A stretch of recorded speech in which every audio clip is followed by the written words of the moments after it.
Friday. It's 7 p.m. I got to make exceptions with this dude for the pods.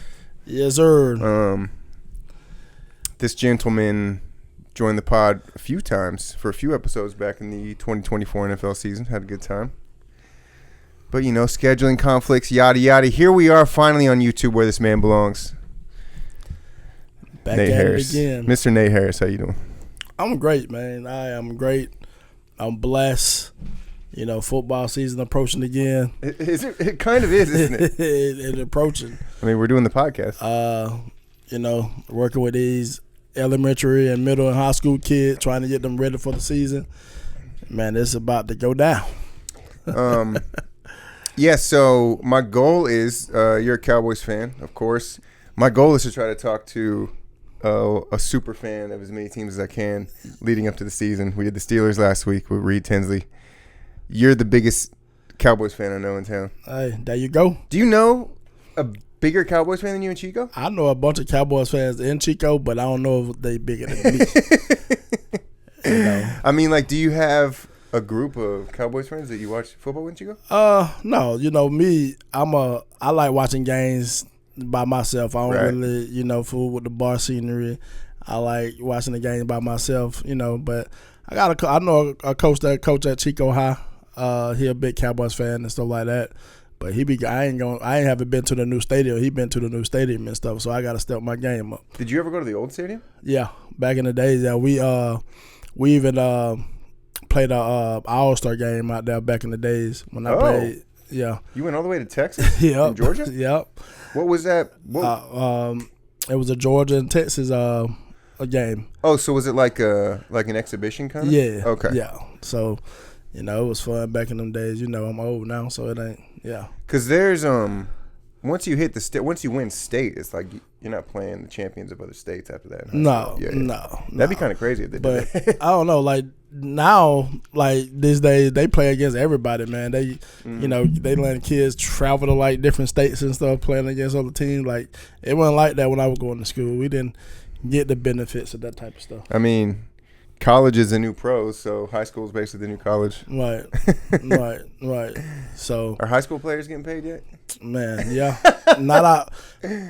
So I know a couple of people back at home in Georgia that actually signing like NIL deals, but back out here, I haven't found somebody yet. Yeah, but I'm pretty sure it's gonna happen. I gotta look into that. Yeah, wait, does NIL apply to high school technically? Yeah, they doing it now. But I don't know if California is it California approved it yet. But I know Georgia and other states approved so that high school players can get paid for doing yeah. Okay, thanks for bringing that up. And then I just seen the other day somebody say that when a kid commits to a high school, I think like some of these schools paying them like $10,000 like a month to keep their commitment. If that's happening, that's crazy. That's crazy. I mean, hey, player empowerment, you know. Right. Instead of letting the schools or the rich people keep the money, at least the players against them. Man, for real. And now they got the NCAA football back out and stuff like that. I don't know if you played that when you were going to school to college. The video game? Yeah. No. You didn't play that? No. What? Bro, I don't even watch college. Yeah, when you were going back in the days. Madden only. So you didn't play college football back in the days? I've been like a snob with college football. Man, that was big back in the day. We all. I know. If you want to throw a Hail Mary, that was Hail Marys was the thing back in the days. Didn't they come out with a new one for the first time in a long time? They did. Came out last year. Yeah. So it's gonna get better and better, man. Yeah, it's gonna treat to see who gonna be top of the college football this year. But yeah. You know, we're here to talk Cowboys. Exactly. Speaking of college, let's just start there, actually.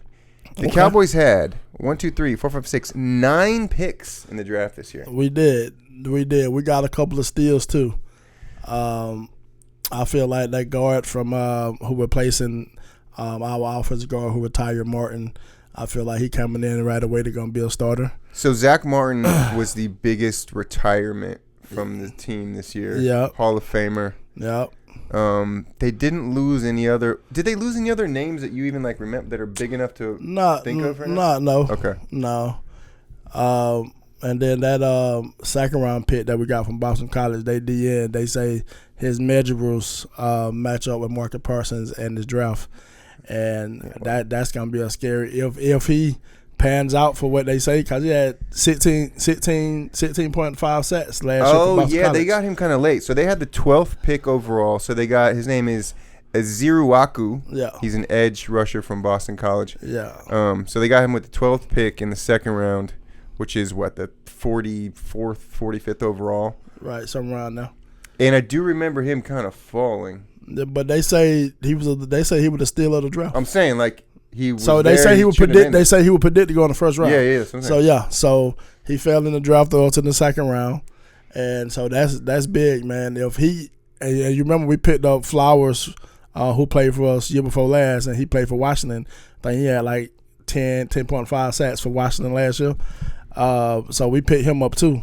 And you mean Fowler? Fowler, yeah. So they picked him up, and then you got. Well, you got him back? Yep, got him back. You got him back, and then we got Sam Williams that had tore his ACL in camp last year. The DN, they say he faster than Marcus Parsons, so we gonna be tough, man. We're gonna be tough at that D line, man. That DN spot. So y'all better watch out, man. That's gonna be scary. Booker, a guard from Alabama, their first overall pick. I remember him being a little controversial. That I don't know if he should have gone at 12 overall. I mean, I'm sure he's great. He might start right away.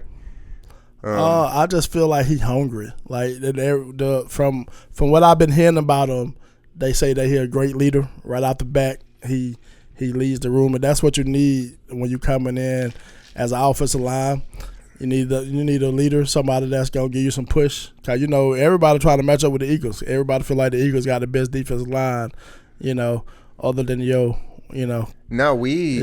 but I mean, I'm a Commanders fan. That's another great reason why Nate and I are gonna.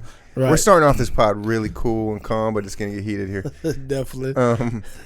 We did very little to address our front seven, which isn't good because it's, I think, maybe the area that we need to address the most. The Commanders. I'm not going to talk about the Commanders too much. It's a Cowboys episode, right?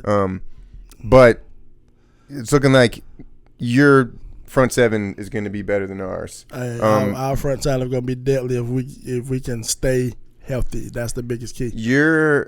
So you got the guard from Bama, Booker. You also got to steal at corner too, but he's battling the ACL. Revel Jr. from South Carolina. They got him in the third round. This is gonna be hard. Will you just give me permission to talk about the Commanders this podcast? Go ahead. Compare. Go. We can talk about the Boo Boo team. Go ahead. Because I'm not gonna really talk about it on any other pod. Go ahead. Yes, go ahead. Still more Cowboys. I'll give you more Cowboys. We got the homeboy. I can't remember his name. Amos. Yeah, Amos in the second round. He was kind of a steal for us, like your edge rusher in the second round. So we both got good corners.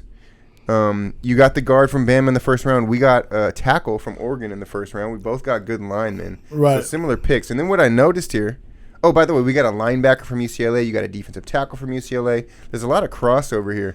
You got Cornelius, a tackle from Oregon, who played with the guy that we drafted in the first round. Right. So Cowboys tried to get cute and take the other Oregon tackle because we did. But I feel like because we signed like 3 or 4 offensive linemen from like we either traded for one or picked one up in free agency and stuff like that. But they was like a lot of backups, former first rounders. We picked up a lot of former first rounders this year too, from the offensive line and D line. So I'm thinking that we feel like if we give good coaching, they think they can turn everything around with some good coaching. So we're gonna see. No, honestly, well, let's keep going. I will say, as much as like a natural born hater I am of this team, like it's the only team I actually hate. Definitely. I'm not hating on them this year. Hey, I'm telling you, we're gonna be a surprise team with their 0-0 career head coach.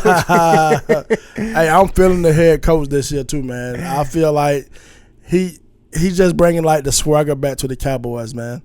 And if you look at their practice and stuff like that, on the podcasts and from ESPN and stuff like that and TikTok, and you just see like the highlights of their practice. They jumping around, everybody flying to the ball.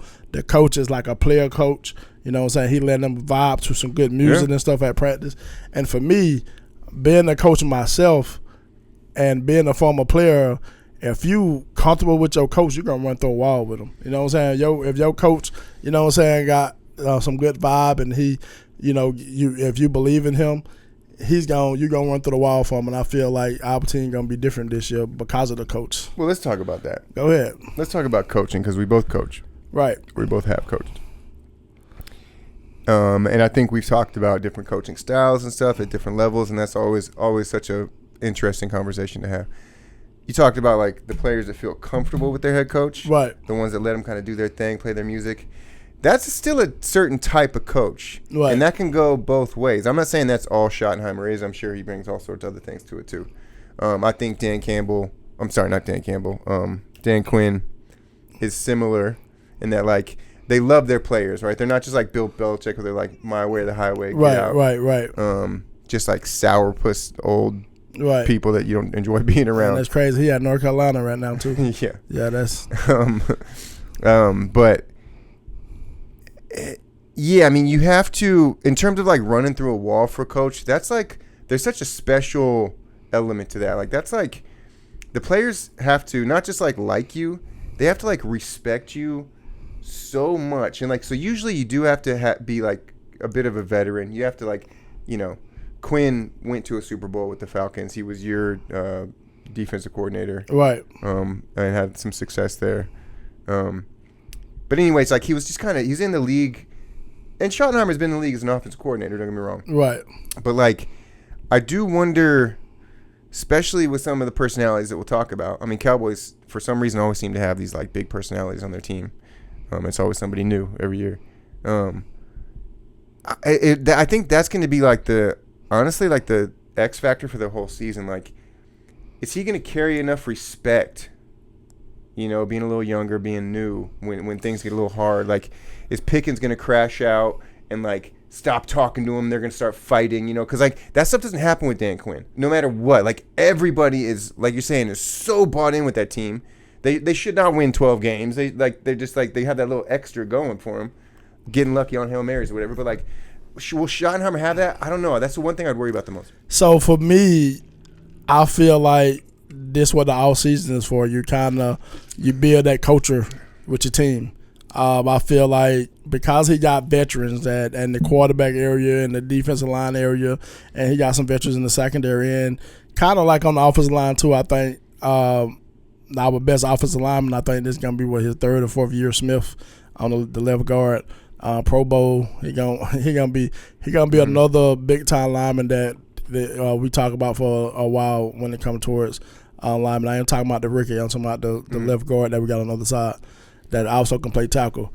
I just feel like from what I've been seeing in the offseason and what they've been talking about, you can just see the players when they're talking about the coach. You can just see the swag and how happy they are to have a player coach. For me, I'm a player coach myself, and I feel like I can swag it out, have fun with you and too, but when it's time to get down and dirty, hey, you know, let's go. And I feel like them the type of players they're gonna play the hardest for you because they know you're gonna go to back for them. Can you think of an example where a player like tested you most, and just is on a personal level? Like, did you ever had somebody that didn't respect you, like on the field during a drill, or something like that? So I had a couple of players that I have trained and that have bad attitudes, but I feel like it starts at home. You know what I'm saying? And they come out and right off the bat, so they see me joking around, and then they be like, you know what? All right, I can try coach because he seemed like and then I have to put my foot down. So I had a couple of players like that. I ain't gonna say no names, but I have. No, they're I had to put them on blast and stuff like that. But at the end of the day, they respected me for that because they weren't getting that at home. Did you ever get in like something where like the player like walked off the field or something like that? Like it was one of my players that I had. We had a 7-on-7 game, and I told him to do something, and he yelled at me, and I wanted so bad to choke him, so bad to choke him. But being a coach, you got to be able to know how to tone it back. To not choke the player. You know what I'm saying? To choke the player, to slap the shit out of him. You know what I'm saying? You got to be able to do that. And so, but after that, though, after that, he apologized and stuff like that. But I just feel like he was just in the moment around his friends. You know how kids are when they get around their friends. Even grown ups sometimes, they get around people they want to show out. Yeah. You know what I'm saying? And so, but I still respect the young man from this day. But at the end of the day, I definitely had to, let him know that, yes, I'm cool with you. I respect you, but don't never talk to me like that. I'm from Georgia, man, so I still got them old Southern values. I still got that a lot. See, that didn't happen to me really that often. There was one player that just kind of nagged me, and he was a starter, so it was like I had to battle that. Like, I want to just bench his ass, right? But we kind of need him, right? Which you never want to. But I am this type of coach, though. I don't care how good you are. The way I coach, I will have my fifth string running back just as better as you, and he gonna come in and do the same thing that you're gonna do, and you're gonna be hurting. Now, he can't do everything that you do. Your star player, your star player is special for a reason. But I don't listen. If I can get 4 yards to carry, I keep him in. You know what I'm saying? And that's how you need. You get, It does. We're getting off on the side note here, but it's fine. It's good to talk about coaching. It's fun. I think the problem is, like, how big is, let's say, like, you're coaching in high school. How big is your school? You got 28 players. Right. You kind of got it, like, and they know it too. Like, they can kind of, some of them will try to push you a little harder because, to me, like, winning takes precedent over everything. Yeah. Which I've had some pushback on that too. Like, that's not everything. Like, winning's everything for me when I coach. So I'll sometimes just deal with. But it's a time, man. You just gotta be like, fuck winning. I can't do and that. You gotta set cause the way you treat the star player is gonna trickle down all the way down to the kids that's not that good. You know what I'm saying? Or trying to get to where he's at. Because depends. What happens is, if I treat my star player just like I treat other kids, they gonna be like, well, if I mess up, coach treat him that way. Just imagine what he gonna do to me, and I'm like the fifth string running back. And I always set that type of standard. And my kid, I'm telling you, like, I will say this one name. I have a kid named Dion. He'll be playing for Butte this year. He's 5. He like 5'7". He should have had like 28 Division I offers. But I coached him my first year, his 8th grade year, and literally was a beast. But we also had 4 other kids that was beasts too. And it made it so nice that, to be able to be like, hey, if you don't get your stuff together, man, I'll start somebody else. But he was very respectful. He played hard. And the thing is, he'll have like a 98-yard touchdown, and then we'll get like an interception on defense, and I put somebody. He'll be like, Coach, let me get back in. Nope. You know what I'm saying? Because I wanted to mold him so he can understand, like, hey, you can get taken out of the game anytime and understand you're going to respect me. And at the end of the day, at our banquet, he been coaching with these other coaches, been coaching with him since he was younger. I was the only one he gave a card to, and be like, Coach, thank you for what you did. And from this day, I still work with him. He just came back. He tore his ACL his junior year, came back, had 2,000 yards. He tore his ACL again when he got to college, and now he bouncing back. And I just was working with him a couple of weeks ago. Still respect for kid. I think he's gonna have an amazing year this year in college. So I demand that. We'll respect. talk about Dion when he gets to the NFL. Okay, right. That was good coach's corner. Let's get back to the pros here. The reason that all came up is because we have no idea how Schottenheimer's going to be at the pro level. Doesn't matter. I mean, you could see good signs here, whatever. Like that's their 12 and 4. That's their biggest X factor. We covered the draft. Any other draft players? So they're running backs. Let's talk about running backs a little bit. So I feel like Blue. We got the kid from Texas, 4.2 guy. 4.2. I think he ran like a 4.25. Why did he go in the 5th round? I don't know, because he fumbled. He had fumbling problems. Okay. And then we got a kid from Clemson that hard-nosed, running back, run hard. He ended up getting drafted in the 7th round. But we also picked up a running back from Chicago. Was it Chicago Bears? And then we picked up a running back from the Panthers. I heard everybody been playing good in practice. I heard, but the guy we got from the Panthers, he kind of like a running back that you could get the ball to out the backfield pass on. I heard Sanders been doing the best so far. But I feel like Blue with that 4.2 speed, I feel like he's going to be able to do some things, man. And Cowboys didn't even have a running game last year. I feel like this year, though, going to be the year that we put our look together, man. Well, they can only get better. Right. Right. Blue, coming from a big school like that with that speed, going to the 5th round is interesting. Running backs are taken a little later than normal. Right. You could say like there's a 2-round difference between now and 20 years ago. Make you play with a chip on your shoulder too. Sure. Definitely. I like players like that. They got a chip on their shoulder that got something to prove. I'm curious if it was more than fumble problems as to why Blue went a little lower. Well, that's all I have heard, man. I heard that he had fumble problems and stuff like that.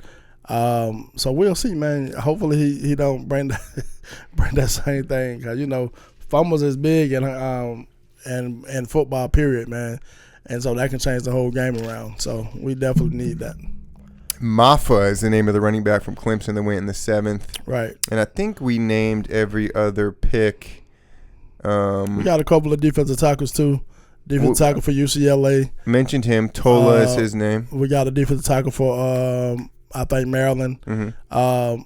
Again, I feel like everybody who we picked up going to be it. We got a linebacker from Florida in the 5th round. Mm-hmm. I feel like everybody who we picked going to contribute some type of way, because we needed D-line help, like especially in the middle. Our outside is taken care of well with the D-ends and the outside backers.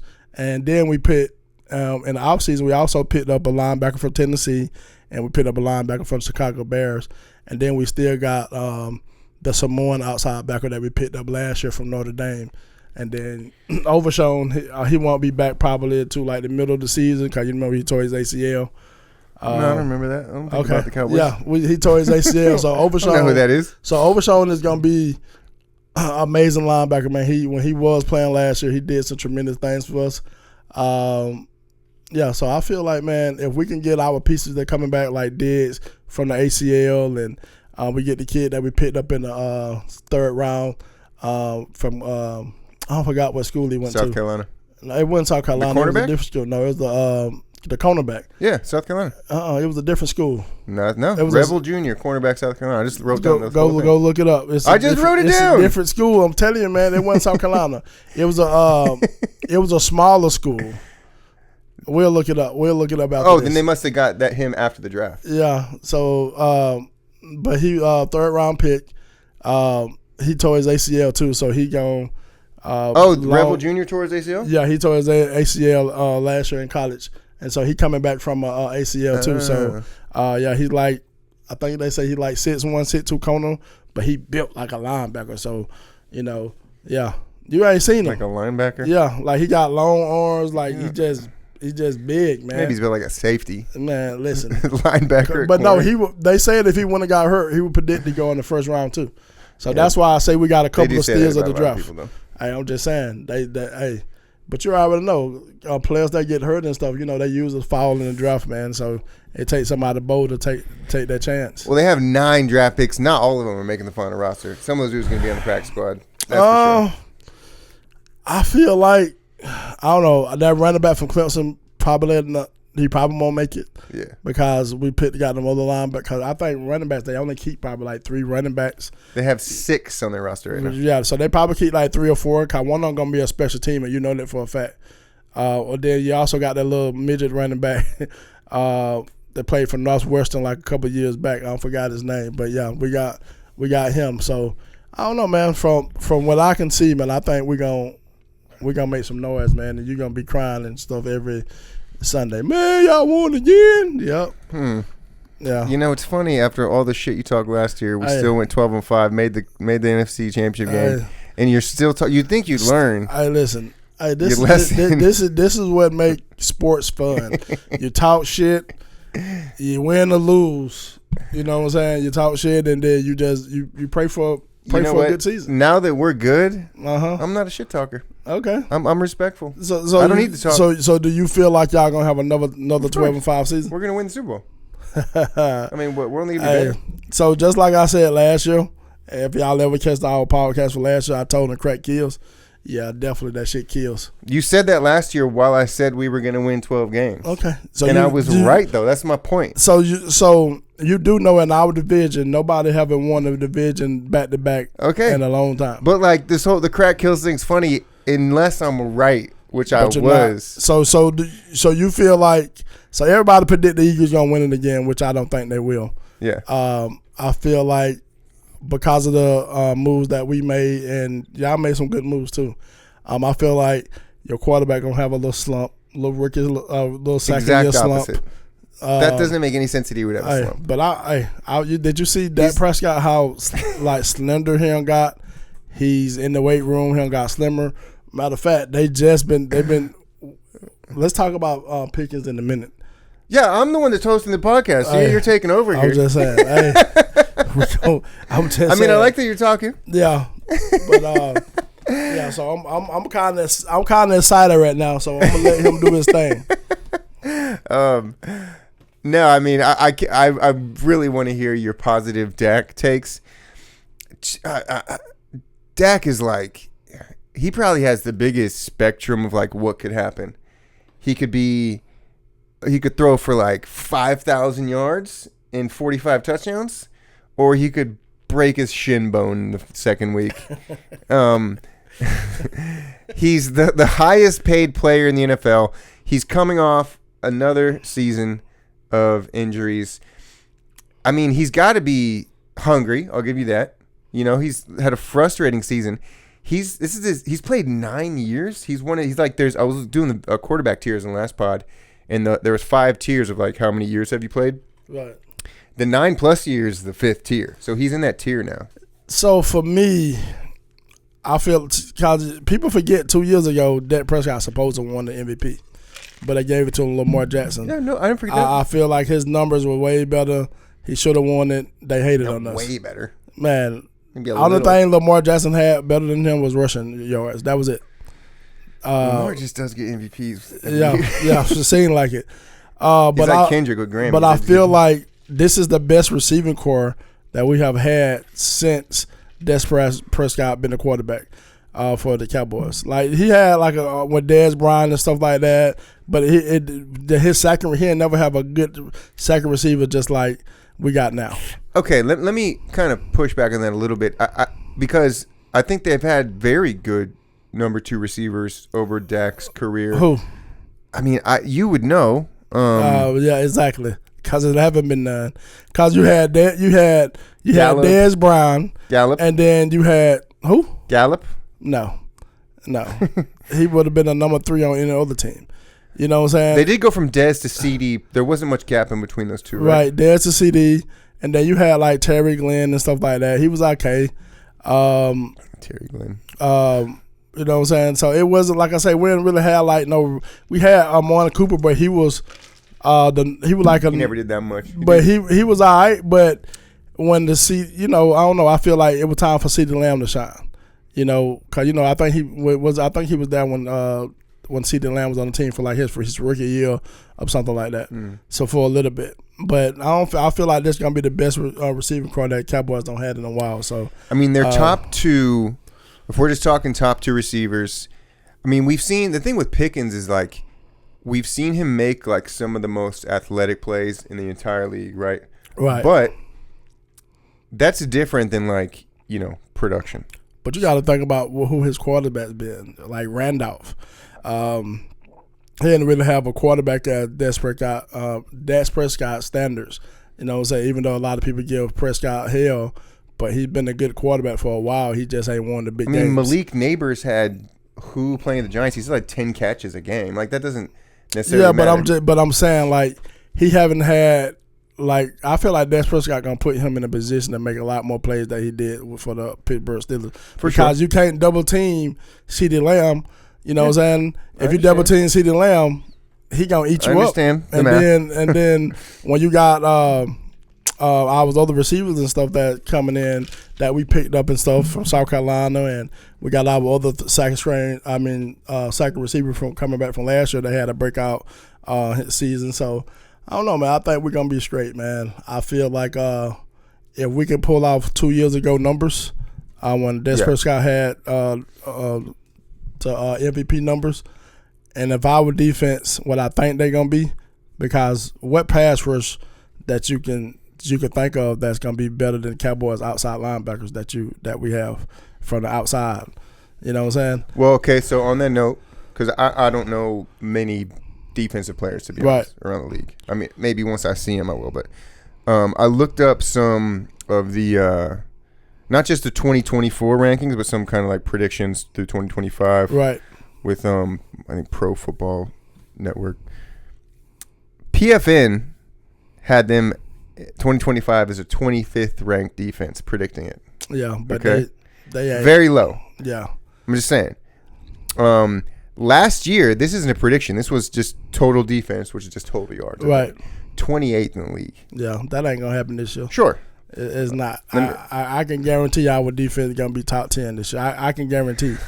Because you got to think about the dude from Boston College. You got to remember he had 16.5 sacks in the season. That's just in college.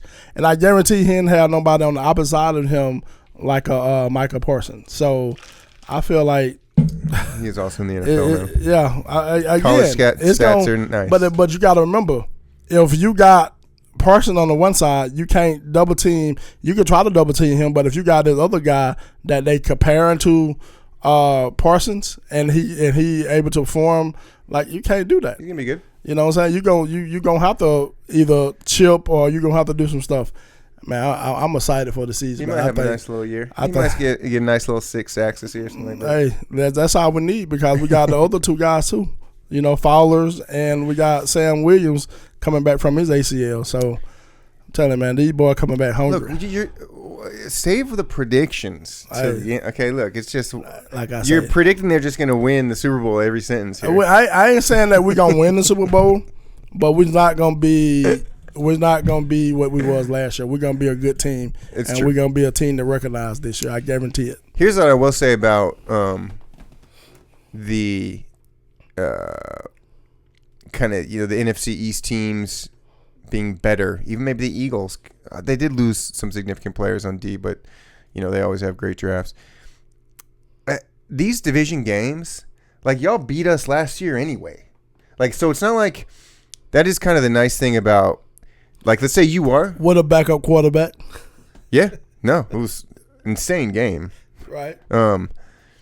But I guess my point is, like, these divisional games, even if you are better, it's not like the Commanders are necessarily gonna lose an extra game. Like, we're probably still going to split 1-1 either way. Most likely. Who knows? Somebody could sweep either way. But so I guess my point is that, like, you guys getting better, I don't think it really cancels out the rest of the teams in the East. Like, Eagles still going to be good. Commanders still going to be good. Giants still going to be garbage. You know what I'm saying? I feel like it's all going to be depending on defenses this year. What defense going to play the best? Because I feel like all three offenses going to be real good this year. You know what I'm saying? Even the Giants going to be a little bit better because they got worse and worse in that quarterback. You know what I'm saying? I don't know if that means you know what I'm saying? He's still productive a little bit. You know what I'm saying? We'll see. He's still productive. But they got Jackson Dart. I mean, the rookie might be right. So, but I just feel like defenses, man, that's what's going to be a big thing for us this year, for all 4 teams. So yeah. But we definitely coming, man. We coming. Saying on Dak, he's on that 4-year, $240 million contract. He is the richest player in the NFL. The pressure is high on that man. Schottenheimer's a rookie coach. Pressure is probably going to be there right away. It's just kind of the nature of the franchise, even though they haven't had a ton of playoff success. The pressure's always there. They're like the Yankees. Jerry Jones. He's 82 years old. He's getting a little Biden dementia in his speeches sometimes, a little bit here. Right. How do you feel about this dude? He's been the owner for 35 years, pretty much your whole life. What are your honest feelings about this guy? Like personally, as an owner? I don't know. I feel like he probably gonna live to about 100. That's what I feel. You know what I'm saying? I feel like, it's like Mr. Burns from the Simpsons. Yeah, like, I don't know. I feel like if you ever know who I think Rick Pitino is, he used to be the Penn State head coach, famous coach from Penn State. He lived for a long. He coached for a long time. Joe Paterno. Yeah. You sure? You're thinking of Rick Pitino. Okay, Joe Paterno. So he coached for Penn State for a while, and then once he wasn't a coach no more, he ended up passing away because I feel like he was heartbroken or whatever. But it was a big scandal. You're right. That shit happens. It was a big scandal with that too because the case came out that he had a guy on his staff that was molesting. We remember. Yeah, kids and stuff. So. But I feel like I feel like once he ain't like the owner, not the owner, but like doing what he doing now, I feel like he probably just, I wonder how involved he can't be, because he's kind of famous for like just micromanaging. I think he's like literally been like the GM before. I don't know, but even if he's not the official GM, like he's like calling the shots. Right. Well, his son, which never works. His son helps out a lot these days. I feel like his son probably doing a little bit more work than he was before. I don't know, but that just like Mark Davis, that pickup that I told you, man, we ain't got no talked about that receiver yet, but I feel like he did what nobody would never thought he'll do this year by picking up that receiver. So Pickens, yeah. So I feel like that was big because everybody was like, Jerry Jones, man, stop being stingy, stop, make a move, and then he finally made a move. You know what I'm saying? Cause Cowboys are always quiet. Think about when the last time we signed a big time free agent. I don't know. I mean, I remember that they got a bunch of criticism for not getting a running back last year. Right. That said, I mean, and we still didn't get one this year, but we got right. Hopefully the one we do got gonna make up for what we needed. I want to say, like, in my lifetime, the Cowboys are known for they got Dion, of course, at one point. Like, they're known for getting these kind of like high reward, high risk players. Almost like they either, players that like literally got like kicked off their team or something happened. Like the Cowboys will swoop them up because they're talented. I don't know. Maybe I'm wrong. They have had some that performed though. But the biggest one, the biggest one though, I remember they got Roy Williams from the Lions. You don't remember that receiver? Yeah. And everybody thought he was gonna come in and just shut ship, and he literally played trash, man. And then that defensive end, he also did the fighting. Harden, is it Harden? I can't think his name. But it was a defensive tackle at the end that they picked up and they signed. But I don't know. I feel like Pickens gonna be different though, man. I literally feel like he's gonna be different. Yeah, as long as he doesn't. I mean, so let's talk about, because I don't mean to like slander the man, like, and I get a lot of times like players will get, either from the team itself or like the narrative will put out there like he's a problem player, you know what I'm saying? And so a lot of times it's bullshit, right? It's like they're getting slandered. With Pickens or any receiver, any really good receiver, they're going to complain if they don't get the ball enough. It's just how it works. I was seeing neighbors talking about this on Carmelo Anthony's podcast. Receivers, that's how you get paid. You get paid with your 7 catches, 100 yards, 1 touchdown. So it's not just like they're mad because they're not getting the ball. It's like if you don't get the ball, you're not getting paid. You're not getting contracts. So like you have a reason to be furious. So the whole point is like every good receiver has to deal with that. Pickens, he crashed out last year, right? He said like he went up against Tomlin. I should have looked and see exactly the details of that, but it was just because he wasn't getting the ball, or like he didn't think his quarterback was good enough. I feel like this. So as long as he can be cool, if he gets 3 catches and 40 yards in a game, then he'll be fine. Name a top receiver that you haven't seen complain about not getting. I know, like, you know what I'm saying. But you gotta, I guess, you can't like go too far with it. You can't be like fuck the coach. You can't go too far with it. But I also heard that only thing that they complain about that how he act on the field when he's not getting the ball. But they also said that he was a good teammate. So people they were talking all about what he did on the field, but they never talked about how good of a teammate he was. I feel like this. I've been following Pickens Pickens for a while because he also played for University of Georgia. You know. Oh, we did. You know what I'm saying? So he used to winning. Yeah. He ain't used to, losing. He used to having, going to the national championship game every year and stuff like that. So I feel like now he with America's team. I feel like he gon' because it's a contract year for him. He gotta perform. You know what I'm saying? He can't have all the extra stuff because he gotta perform because he know he want a big contract coming up. Right. So if he's gonna be even madder if you don't get the ball because it's a contract year. But I feel like he will get the ball though. I feel like the offense that we're gonna put around because now we got speed everywhere now. We ain't had his speed in a couple of years. We got our little slot receiver. I can't think of his name right now.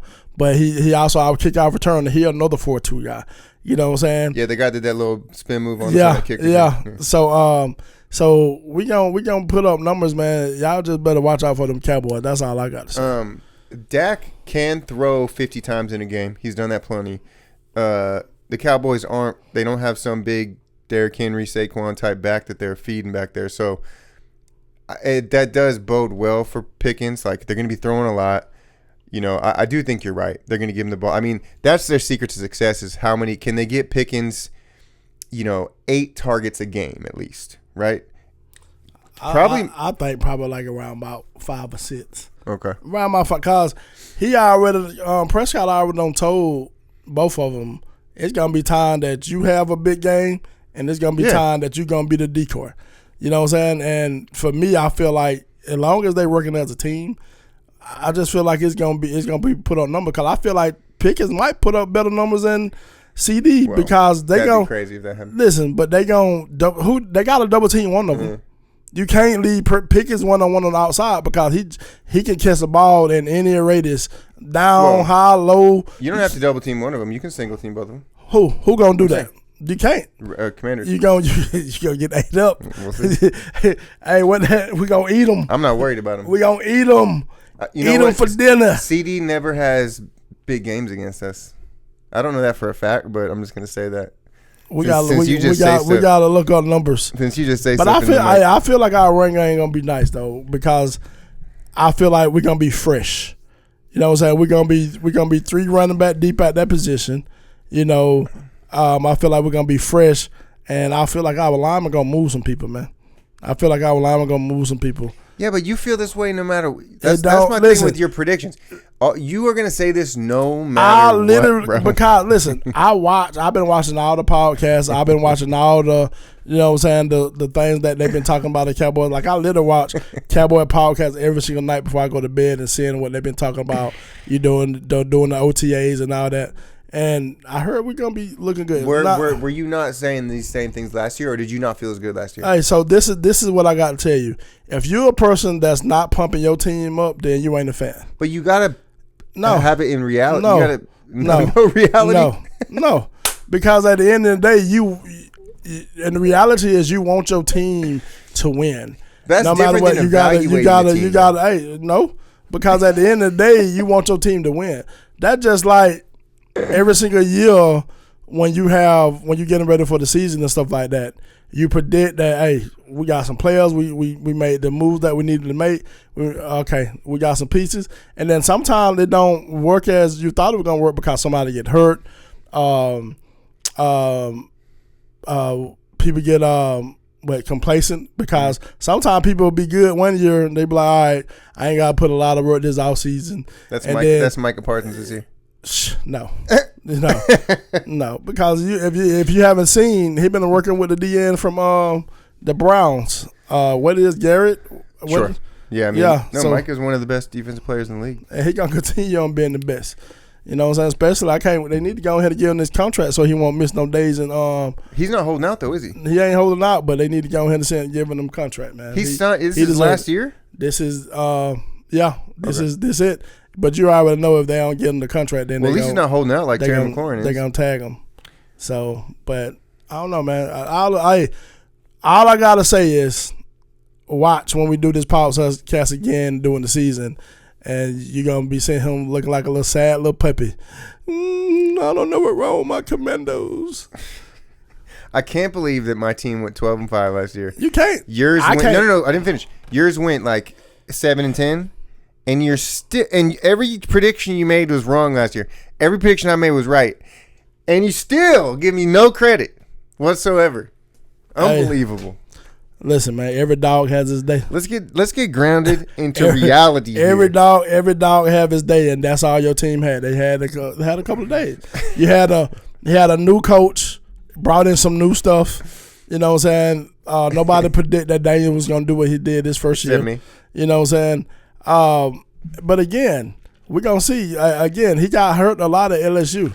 So all of a sudden you're going to go to the NFL and not get hurt at all? We're going to see. We're going to find out. I won't. I wish your quarterback the best, man. Hey, I wish you the best, too. No. It's with a broken leg. I'm just kidding, guys. I'm just kidding. Look. We're elite now, so I got to treat everybody else nice because I'm the one rolling around with rollies on my wrist now. Commanders fan, rollie. I got my diamond studs in. I got my big chain with the W on it. That big W. We got W in our name, bro. We literally talk. This man literally looked like Harry Potter. So trust, he ain't. Yeah, that ain't him. I don't think he got to do it. Put on the glass and shade his beard. He'll look just like Harry Potter. So yeah. All I'm saying. Yeah. All right. Exactly. Oh, cool. We're at 47. I think we got everything up on the board. We can take a quick break if you want and close it out with something. Do that. Fun. Do that. All right, we're gonna take a very quick break here. AC Sports Podcast. We'll be right back. Come up. All right, we're back. We are going to close it out here a couple minutes. Talking about the old men in the Dak Prescott club, the old geriatric quarterbacks. There are a lot of them this year. First of all, did you want to gloat? Do I need to apologize for being wrong about? So he was wrong about my cornerback that he from East Carolina, not Carolina. I said South. So he was wrong. So again, that's the beginning of him being wrong for the rest of the season. I'm from California. I don't know Carolina, East, North, South, West. I'm going to South Carolina in a few months actually. You ever visit there, the Carolinas? Mm-hmm. Yeah. Any stories from the Carolinas? Ooh, we should go into a Georgia story after this. Well, too. I don't know if they bike. They got a thing out there called Bike Week, and they got everybody come out and have some fun. On bicycles? Like motorcycles. Oh, motorcycle. Okay. Yeah. You ride a motorcycle? No. Okay. I don't heard about too many people getting hurt for me to be getting on one of them things, man. So, no, I will. Yeah, I'll leave that to the crazy folks. So when did you go to the Carolinas? Which one, South or North? So I was getting recruited by South Carolina State and stuff like that in high school. So I went on a couple of, visits and stuff. And then when I was younger and stuff, my dad had taught me to like Bike Week and stuff to check it out and stuff like that. Even though it's fun. Did you meet any girls in South Carolina? I was younger. Like I was I think I was like in middle school. Should we do like a women's corner at the last 15 minutes and just talk about women on the podcast? No. No, we should not. I can't wait to go to Carolina. I've heard so many good things about South and North, honestly. On the water, there's some beautiful. They got like some really nice towns over there, from what I understand. Man, you'll fit in real good, Redneckville. I'm the opposite of a redneck. I know you're the opposite of redneck, but you still gonna blend in. They think I can look like one if I want to. Definitely. I got my little mullet rocking. Right. Yeah. Thing going. Yeah. So you'll fit right in. No, South Carolina cool, man. They got some good food and stuff. I got a couple of homeboys that stay out here in Cali from. Okay. The dude Keish that do the 707 I was telling you about. Is he from South or North Carolina? Okay. One or two. So yeah. But the convenience stores, man, is where it's at back at home, because they the one that got like the convenience store be having like the good food and stuff. Interesting. Yeah, like just like you'll go to like they got kitchens like kitchens and stuff. Yeah. You know what I'm saying? So you know how you'll go to like a taco truck out here in Cali, you go to the gas station for the hookup with the food out there. And some gas stations do have the taco trucks in them or around, but I'm talking about inside the store. Right. Yeah, you know. All right, that's good to know. Right. The South, man, is I do, you know, for all the big problems and everything in the South, in my opinion, they do have some of the best communities and like cities and like food and all that stuff. Yeah, especially when it comes to football, man. Some of these towns be shutting the hoes. See, it's kind of hard from where I'm from because you got 7 high schools in my city. Yeah, you know, so you can't set down the city for 7 high schools. So Macon, Georgia. So it's a little bit, you know. But football is where that, especially in them, like, you know, they got a town called Peach County, North Carolina, Runner Robins. Like they got like in the countries and stuff like that, man. They got football that's big. Cook County, yeah, they got some, corn-fed, big, chasing roosters and chickens and stuff. Like, it's a little different ball game. I'm from the city, so it is that is the thing about when you go from living in the South and then come live in California. I mean, you really do. I mean, it makes you well-rounded, no matter which direction you go. Like, because it's such a different environment, right? Like, this place is nothing like. Man, it took me a lot to get adjusted to California because, you know, the big adjustment, and I'm still not adjusted to it, but the biggest thing was where I'm from, another race cannot say the N-word without getting, I don't care if it's with the A or the R. I mean, whatever, that's, you know. Close to that. But out here, man, they let everybody say it. So. Well, like Mexican and it's still. I don't care. You ain't me. Well, like in New York too, that's a big thing. Like can Mexicans? Yeah, you know what I'm saying. So it just or Puerto Rican. Yeah, that's big where I'm from. It's like, no, you better get this 2-piece special. There's more of a hard line on that. Like right. that you just doesn't matter if you. I hear it, man. I'm from the Bay Area, man. Who gives a fuck? Like, I don't give a fuck. The Bay is a crazy part of America. Like it is like that. It's like it's such a melting pot, and like so much slang and stuff comes from that area that I can see what you're saying with that. Yeah. Right. I literally was talking to a girl a while back, and she was Mexican, and she said it on the phone. I'm like, hey, don't say that. She was like, I'm from the Bay. If you don't like what I'm saying, I said, click, block. Like, what? You got me fucked up. It was like, no. Bro, does my hair does look like Harry Potter hair? Yeah, I told you can go for Harry Potter real quick. Go ahead and get you some glasses on. You'll be. But yeah, man. So that's the adjustment out here.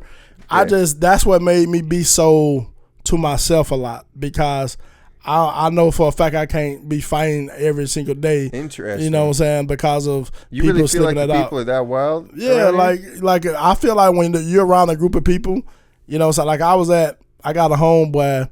He from Florida, from Miami, but he married an Asian chick out here, a Laos or whatever. And I went to their house, and it was N-word. I'm like, hold up, what the fuck? And then he was like, man, I had to just, fuck that, I would never adjust. So so that's why I stay to myself, man, and do what I do, man. And you know, some people I want, man, Nate, why you always bite? Hey, I ain't trying to be in y'all little group that feel like it's okay. Well, man, no. Wow. That's fascinating. I mean, it's sad too. It's like if the fact that you gotta worry about that or react the way that you're doing because of that issue, like alone, almost like that sucks. But like for me though, like you know, cause I haven't used that word in probably like since 2009 or 10. You know what I'm saying? It's been a while since I used the N word, and even rap music I don't even use it. You know. Mm-hmm. It just, for me, I have learned is like just the people that battled and fought, you know, for that word not to be used or for us to how they use the word to try to, you know, make us feel less than and stuff like that. It just became like, okay. You know, because what made me change is one of the Mexican kids was on my football team was saying it. I'm like, don't say that again. He was like, Coach, I heard you say it the other day. Mm-hmm. I'm like, you're right. And I also haven't used it since then. No, and yeah, I mean the Latino kids in Hamilton, like they would say it for sure sometimes, and you know it does have a ton to do with the music they're listening to, like whether we like it or not. That's like 90% of the influence is that, I think, with that word specifically. But I think with like, what like the reply you'll get like from Bay Area people, it's like this isn't, it's not a less than word. It's like a unifying thing. Like we all say it. We're all like, it's all love now. It's all equality, blah, blah, blah. That's the dumbest shit I ever heard in my life. Yeah, it's the dumbest. Because, like, for me, are you going to use that at a job interview? Are you going to use that word at work frequently? Are you going to, you know what I'm saying? Because you're not going to use that. And if you do use that I always feel like this. If you can't have a conversation with nobody without using the N-word, then look at yourself in the mirror and what kind of person you're saying, black or not? Black or not. Yeah. You know what I'm saying? You can, even black people, like if you can't have a conversation with somebody without using the word, go look in the mirror, because what are you, who are you to be able to just use that every single time you just have a conversation with somebody? But you're not going to let that affect your friendship with other black people though, right? No, because it's different. It's different from, well, I know it's different because how can I think that you racist against me, another black man racist against me? But what the word what they give me is, well, we said with the A. Well, why when you just got mad at me, then you want to call me with the or? You know what I'm saying? It's a different ballgame. So that's what I tell people. See, y'all let them get too comfortable with saying it, and then when they use it with the other, now you want to fight. No. If I gave them what the word I want to use. If you already put that boundary in between y'all at first, right, and then it would have never came back that way, because now they would have knew. Now you knew if they said it to you, it's fighting words, because now they being disrespectful towards you. Are you saying that? But you've like kind of had interactions where you put that boundary down and people just like ignored it? Oh no. I'll put the boundary down and I had people respect it, but if they didn't respect it, I just left. Yeah. You know what I'm saying? Because at the end of the day, why would I want to be around people that can't even respect me for what I believe in? You know what I'm saying? So that's how I felt about it. So if you can't respect me what I believe in, then you don't respect me as a man. And that's the biggest thing because I feel like everybody should respect somebody, but as a man, you definitely got to earn your whole, like for me, I have fought so hard to be who I am as a person. And I'm already dealing with stuff every day just being a black man. If I got to deal with somebody who I supposed to be friends with me that disrespected me also, then you might as well just distance yourself from that and, you know what I'm saying, and just be by yourself. Yeah, well, this is a good conversation. I think that the few times we have potted, we always close it out with some kind of like social thing or like what's going on in your life personally. So I always like talking about that. Yes, sir. I mean, we us white folks need to learn as much as we can, to be honest. Man, for me, I love everybody, man. I have, right, I respect. I like everybody. Black people better than white because people. I'm not out here, because my thing is, I'm not out here just calling white people, the crackers and stuff like that. It's not me. Like I'm not like, no, you know what I'm saying. But I still don't like popos. Like I like some, but I'm still gonna, be careful when I'm around police officers. Okay. You know what I'm saying? I'm still gonna be careful and stuff like that. But the thing is, people don't know that I work when they look at me, they don't know that I work in a community with kids, that I don't drink or smoke, right, that I'm, a good father to my kids. They don't know that. They look at a big black man with tattoos. Oh, he probably be a thug. He probably got a gun. No. So at the end of the day, when people look at me as a black man, I want them to be like, oh, that I respect that, because I want people to be like, I want their perspective to change about what they thought they knew about a black person or a black man. Since we're on this topic, is there a moment? So we're in Chico, California. It's way up north. It's way north of Sacramento. If a lot of people don't know, you're listening to this from Georgia or somewhere, like when you go up north in California, especially north of Sacramento, it starts to get more rednecky. You know what I'm saying? It gets whiter. It gets more conservative. You can run into being profiled more as a black man or woman. More racism. Do you have like any moment where you were profiled in Chico that kind of stands out to you that just like is crazy? To be crazy about it, man, I don't feel like I had a moment. Because that's good. Because like for me, because I stay to myself and I stay in my lane. Sure. You know what I'm saying? And stuff like that. And when I have got pulled up by the police, I felt like most of the time it been speeding. So I checked the speed limit. Yeah, okay, I was speeding. So for me, I feel like I haven't. But somebody told me the lighter you are, the more you're prone that you're able to get away with some of the stuff, or you're not being looked at That's crazy, and stuff like that. Because it's a saying they say when you're a light skinned man, you got to fight a lot of battles growing up because darker people looked at you like you know what I'm saying, and stuff like that. But for me, at the end of the day, I still carry myself as a black man, what I'm saying, and stuff like that. I'm educated as you can be what I choose to further my education with, and stuff like that. And I feel like I represent myself well. Like I don't put myself in positions that no more that can get me in trouble, or I pay attention to everything now. You know what I'm saying? Because I'm 40 years old now. Yeah, I know I look good, but I'm 40 years old now, so it's like I put myself in a situation that I can grow from, build from, and I put people around me that I know that care about me. And if once you show me disrespect, I give you that stiff arm and be like, okay, stay in your lane. But for the most part in Chico, I haven't, been racially profiled, not to my face. Right. No, and I think I think you hit the nail on the head. As the white dude, the woke white dude or whatever, that's always been that guy in this community, right? I'm always even when I was 16, I was that guy when everybody was like, what's this guy saying? Always checking people, you know what I'm saying? I get privy. I'm almost like a spy. And I talk about this with my friend Dion LA. Like, I get in the rooms where they think, so I'll hear people maybe talk a certain way that they wouldn't outside of that room. You know what I'm saying? So I think that is the kind of like racism that exists in a place like community. It's more like when the good old boys are drinking their whiskey back at their big house on the farm, whatever, they might say some crazy shit. But when they're on public, they're going to be nice and courteous and everything. You're not going to see it. That racism will come out if their daughter brings you home. You know what I'm saying? There are certain moments where that shit will come out.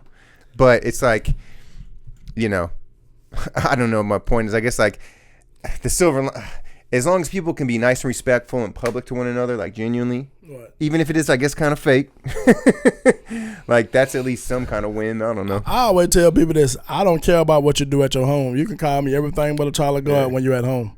But when you face to face with me, respect me. Right. And that's all I ask for, because, my ex-wife, when I met her parents or whatever, I had gold teeth and long hair with dreads. Well, they were kind of like singles. Bro, I gotta and see stuff those like that. Yeah, long hair goes in my mouth, and she said when when she told her parents about me, like, they cried because my ex-wife is Mexican and stuff like that. And right now, since the ICE and stuff like that going on, blacks and Mexicans kind of like it's kind of, I see a lot of posts about black people shouldn't support that because a lot of the Mexicans voted for Trump and they weren't doing that, saying, and stuff like that. So black people are generally staying out of it. Right. You know what I'm saying? Which for me, I can't. Marches, all that shit. Right, I can't stay out of it because my daughters are mixed. Mm-hmm. You know what I'm saying? So I still have to. I tread lightly, but my daughters are mixed. Like, at the end of the day, I feel like everybody should get treated with respect. Well, and what's funny about that's such a cool thing that you brought up. See, a lot of these things we're bringing up, so many white people just aren't aware of. We're like 99% of black people or more. You know what I'm saying? Or like, and so. That's why I like talking about these things, because it's genuinely educational. And,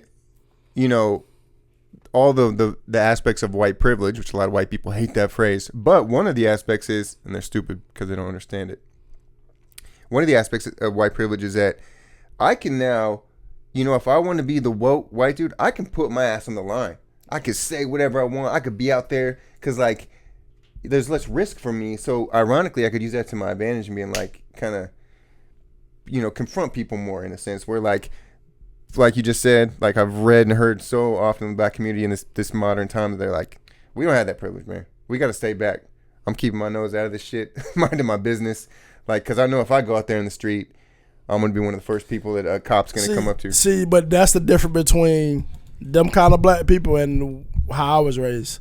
My mama always put your nose. Hey, don't allow somebody to disrespect somebody. You know what I'm saying? Don't allow somebody to mistreat somebody. You know what I'm saying? So my mama raised me totally different. You know what I'm saying? Like, I'm going to go riot too. I ain't going to go burn up no buildings and stuff like that. No, right. But I'm going to protest and stuff like that too. The reason why, because at the end of the day, if I keep my mouth shut, then how can anybody else hear what I got to say? You know what I'm saying? And so many people, you know, saying, well, we don't get the help that, well, say something. Yeah. Say something. Speak up.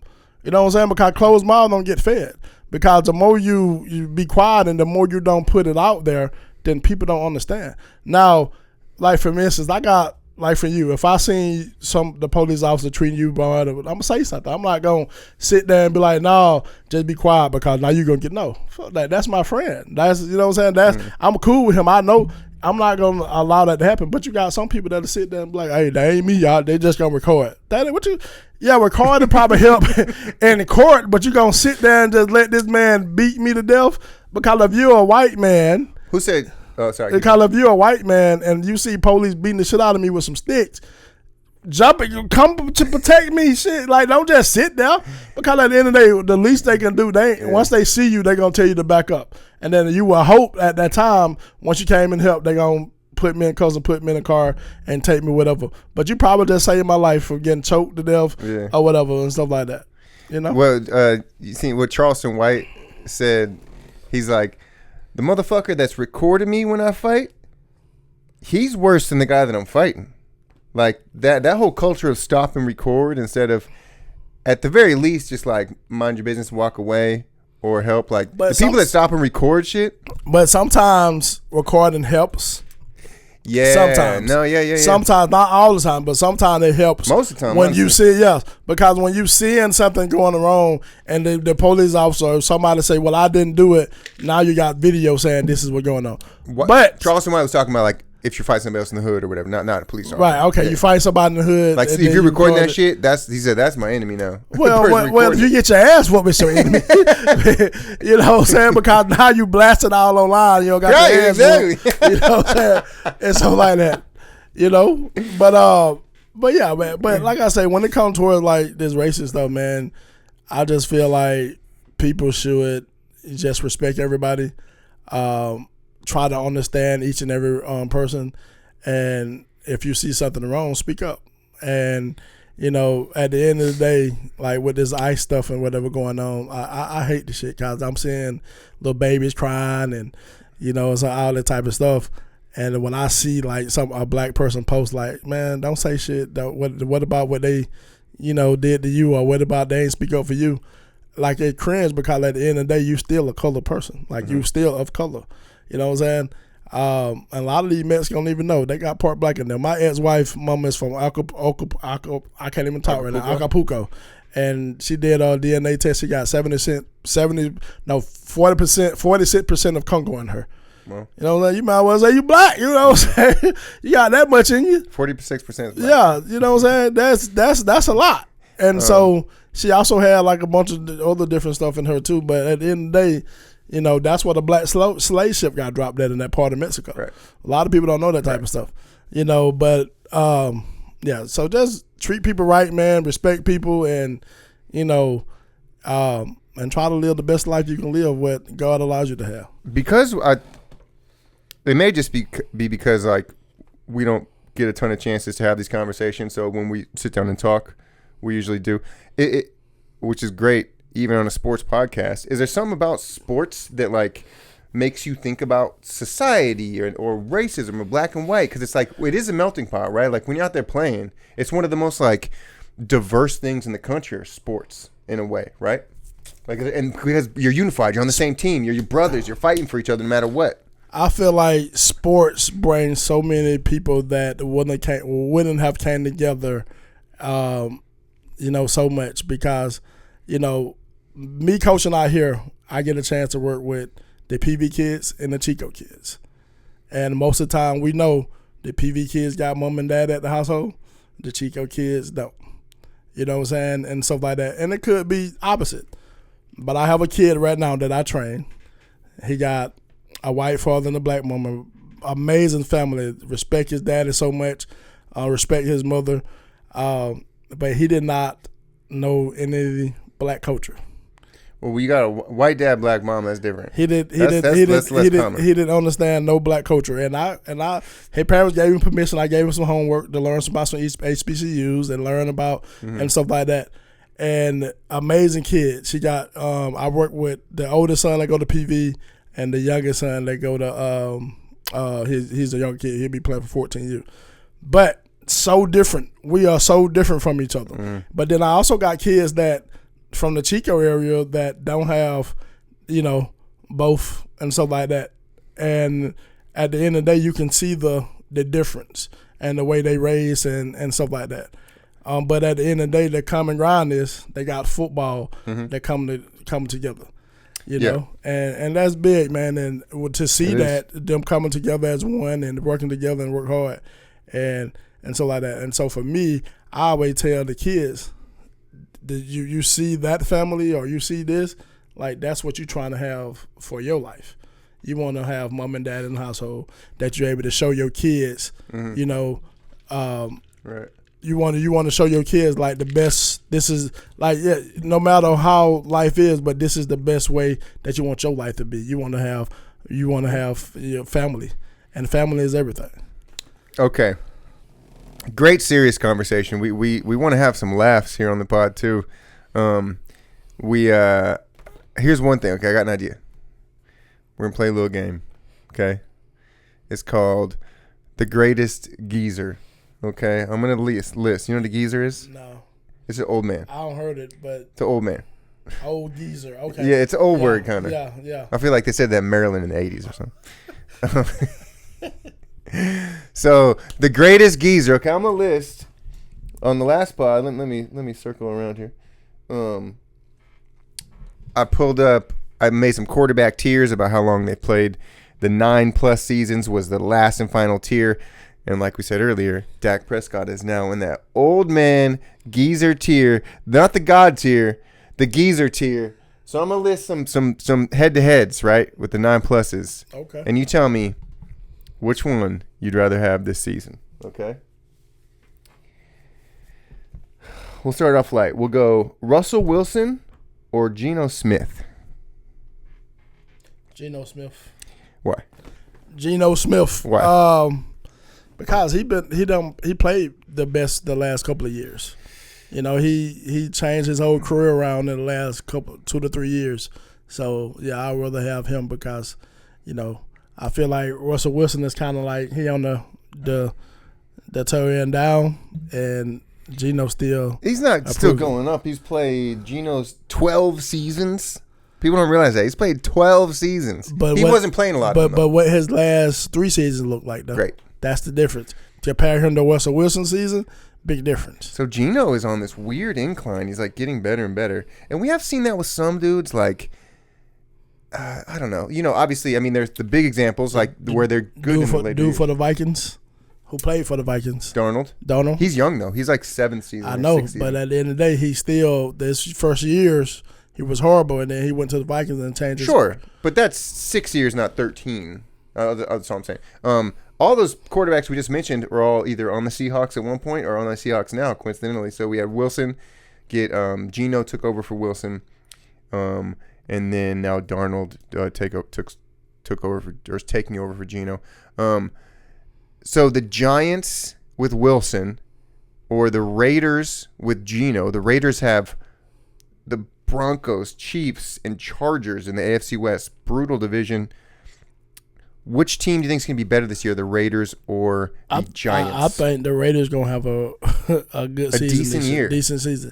Because they got that big old tight end, that big time tight end. Probably the best in football. And then they got the best running back that was in the draft. So he going to, new coach, Seahawks new coach.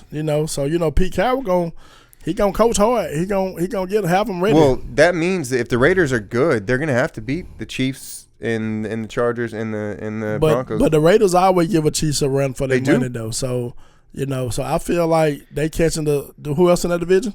Broncos and Chargers, both playoff teams last year. Broncos. It's a tough division. It's one of the hardest divisions. Broncos probably look like they're gonna be great this year too. And they got better on defense. Right. Yeah. They did. And you say Chargers. Chargers are good. I don't know, man.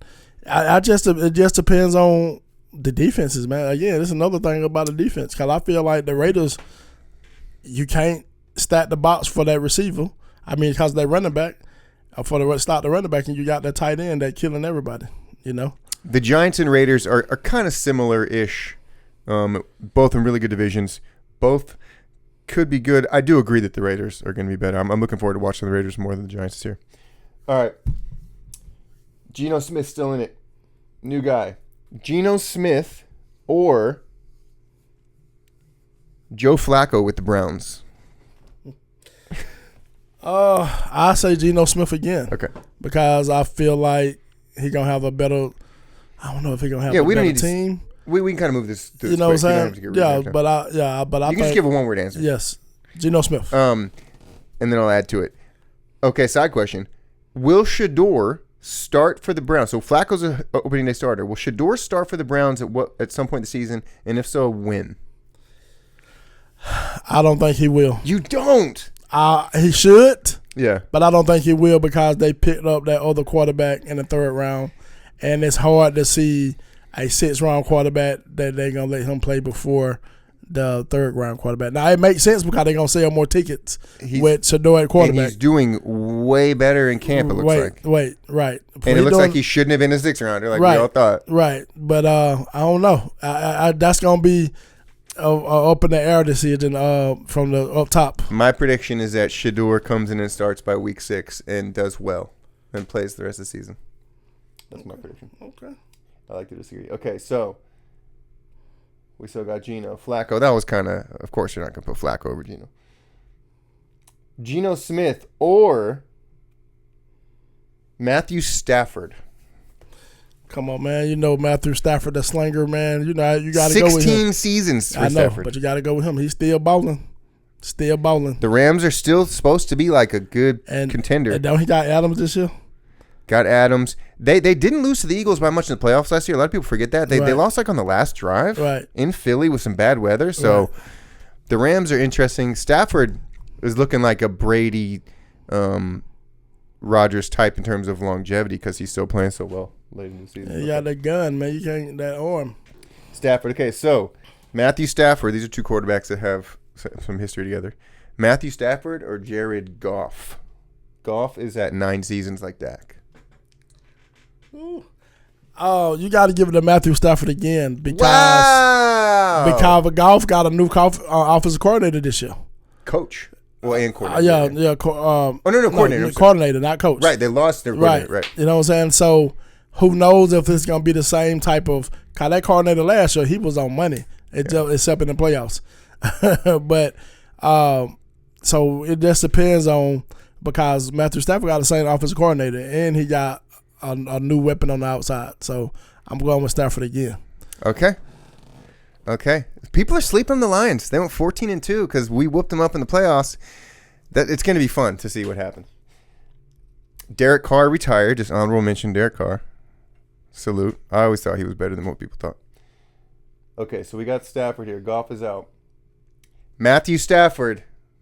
I'm going to do it to you right here. Or Dak Prescott.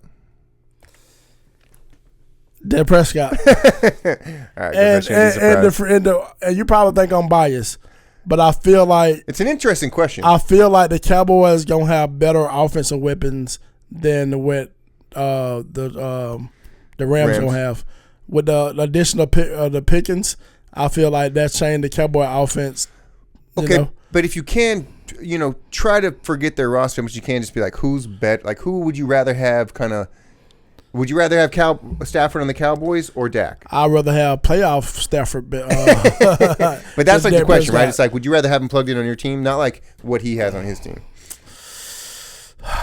You're going to stick with Dak? I got to go with Stafford then. Oh! Gotta go. The only time. Gotta go with because Dak Prescott hadn't proved himself in the playoffs, and Stafford has. Stafford has, man. See, now you're sounding like me, man. You're coming over to the Harry Potter side, I'm just saying, but because it's just if Dak Prescott had a better playoff, then you got to go with him because to me he gonna have some good regular season games, but when it comes to our playoffs, man, Matthew Stafford, man, I agree. Okay. I think we might have a couple more, but I'm going to close it out with this. Dak Prescott.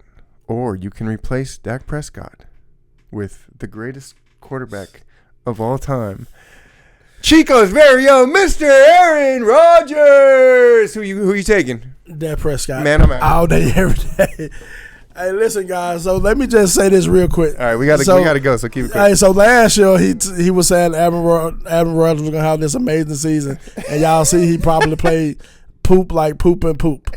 So yeah, he looked boo boo last year. That's why you got poop and boo boo. Poop, yes, poop and boo boo. He was sucked last year. So yes, I would go with my quarterback all day, every day over him. Well, that's as good a place to end as any. Subscribe to AC Sports on YouTube. We got a couple followers over there. We had a good show last week. We'll see if Nate, the man Harris, the man from Macon, GA, baby, can do better numbers than Tinsley on the YouTube and Instagram. It's at Ahlswede Collection on Instagram. I'm gonna share some reels with this man's Instagram as well, maybe on the TikTok. Well, too. You got anything you want to plug? Hey, only thing I gotta say, man, treat people how you want to be treated, and God lives everybody. What about you? AC Sports Podcast. The Cowboys 2025 last place team.